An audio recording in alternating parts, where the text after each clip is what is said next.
just finished this piece here. Welcome back to another YouTube video. So this time I will show you how I made this Dragon Nebula oil painting. So maybe you recognize it because this was the painting that I made digitally, and then I even painted it small. Okay, so this video is not going to be a tutorial, but I will just guide you through the painting process. I'll also show you what inspired me, what was my reference, and this kind of stuff, so stay tuned. So let's get started.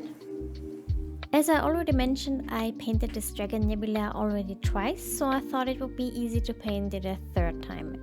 The digital version was my reference for this painting, and I tried to copy my own process as close as I could.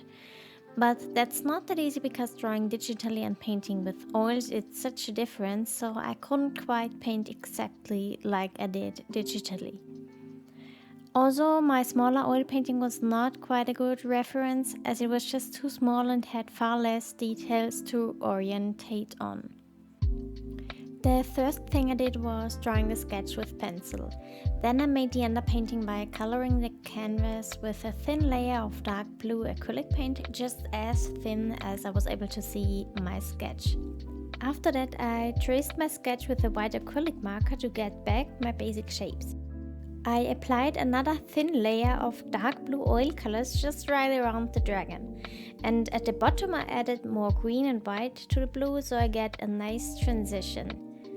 Next was tracing the basic lines of the dragon with some white mixed with a little bit of phthalo green to get a nice glowing turquoise. I blend everything with a big bristle brush, and for the whole painting I used only the wet on wet technique, so I actually never painted on a dry layer. For the nebulas and clouds around, I used less white for my turquoise mixture and also carefully blended it with the dark background. For areas that I wanted to be darkened, I added more and more dark blue with a tint of black and again blended it with the rest, so I got some nice smooth transitions. With my palette knife, I applied some pure titanium white to the dragon's wings to get a real bright and almost glowing area right there. And for the smaller areas between the dragon's fingers, I used smaller blender brushes again. I really used a lot of blender brushes for this painting, and they are quickly full with paint, what makes it difficult to blend colors together, as for proper blending your brushes really need to be dry and clean. And my favorite brush for blending is Bobby. He's definitely a good boy. But at this point I somehow had to struggle a little as the dragon looked too pale and spider-like, so I wanted to look it more like a cloud or nebula. So I added more shape to its wings by using some greener colors.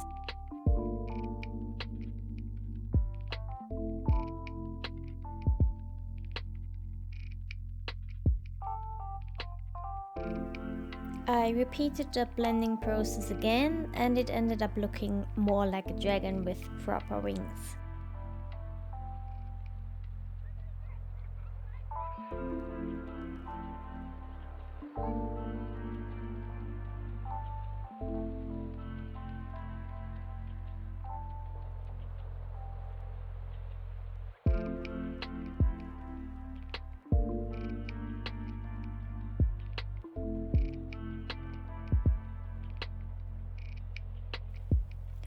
With a thinned down white oil paint, I sprinkled on some stars and let the painting rest for one day.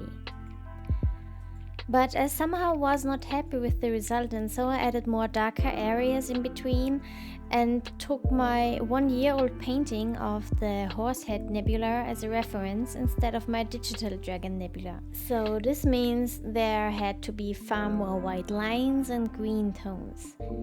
And I liked that way much more, and I ended up adding all these typical bright edges of a galaxy nebula.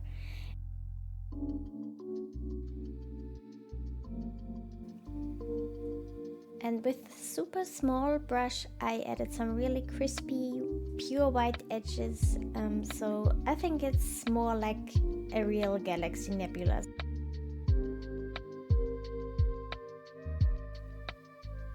And I think the tricky thing about this kind of painting, where you mix something realistic with this kind of nebula, is that you have to find the perfect midway between these two, so you still recognize it's a dragon, but it shouldn't be too obvious. So that's why I started too detailed with the dragon wings, and then I tried to get looser.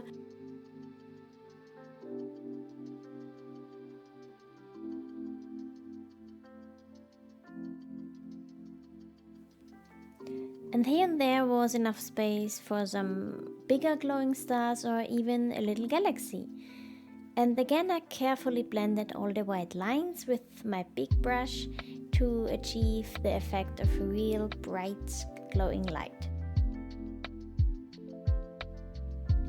At the end, I had the spontaneous idea of continuing painting more galaxy-like shapes at the bottom of the painting.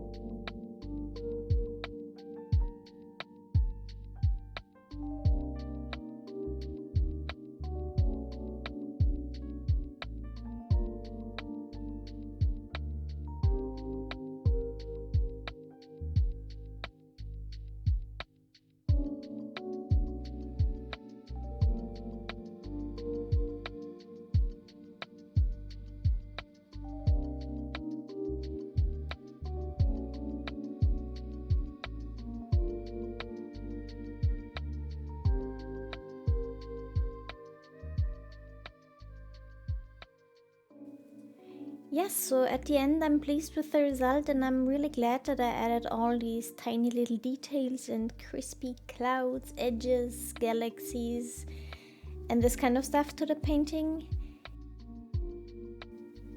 So I hope you guys like that painting. Let me know in the comments what you think about it. And that's pretty much it. I hope you enjoyed.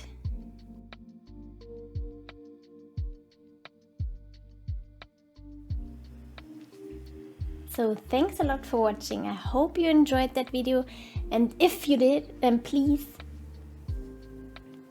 press the subscribe button, press the like button, and maybe comment whatever you think. And also let me know what else you'd like to see on this channel. That's how we support creators on YouTube, and it's for free, so thank you.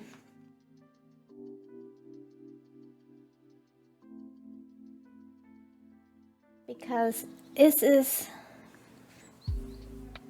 Ich habe das leider nicht verstanden. Könntest du das bitte wiederholen?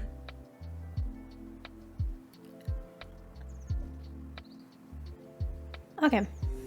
Some of you recognize it maybe because it was so let's get... So this video is not going to be a tutorial, but it's just, you know, like I'll just guide you. So thanks a lot for watching. I hope you enjoy. Yeah.